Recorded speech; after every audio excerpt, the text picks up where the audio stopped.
Listening for the Promise, Weekly Devotional, Monday, Thursday, April 9th, 2020. I have set an example that you should also do as I have done to you. It's from John 13, verse 15. Jesus met with his disciples in the upper room to celebrate the Passover feast.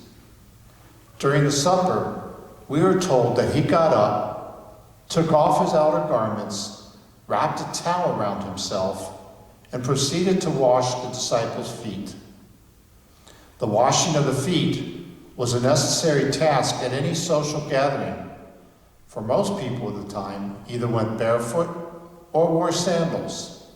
The roads and the streets were mostly dirt, but the job of foot washing always fell to the lowest slave or servant. When Jesus and the disciples met in the upper room, they had no slaves or servants. But no one offered to be a servant and take up this lowly task. Jesus rose to the task. Peter, being Peter, objected, saying that he would not allow his master to do such a lowly thing. Jesus explained that while Peter did not really understand what was happening in this ritual, he would later, and that if Jesus did not wash his feet, Peter had no place with him.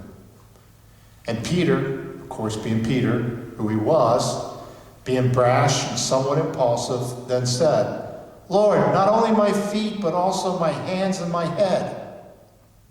I think Jesus probably chuckled at this, told Peter, "One who is bathed does not need to wash, except for the feet, but is entirely clean.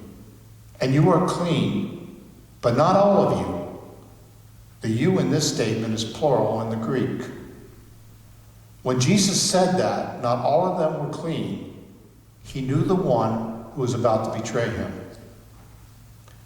Near the end of his teaching, he says, "I give you a new commandment, that you love one another.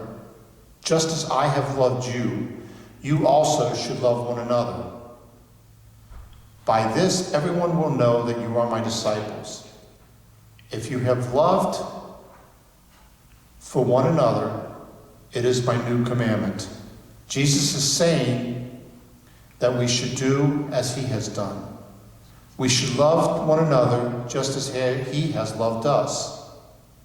This was new and not just the same as the second greatest commandment, which is that we should love our neighbors as we love ourselves.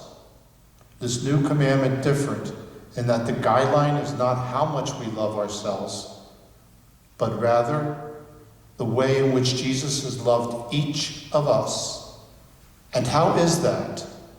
He gave up his place in heaven to come among us as one of us.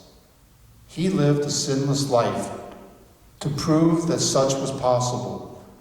And finally, he sacrificed himself on the cross so that we might each share with him in the eternal life. Will we do as much for each other? Used with permission from Solo Publishing.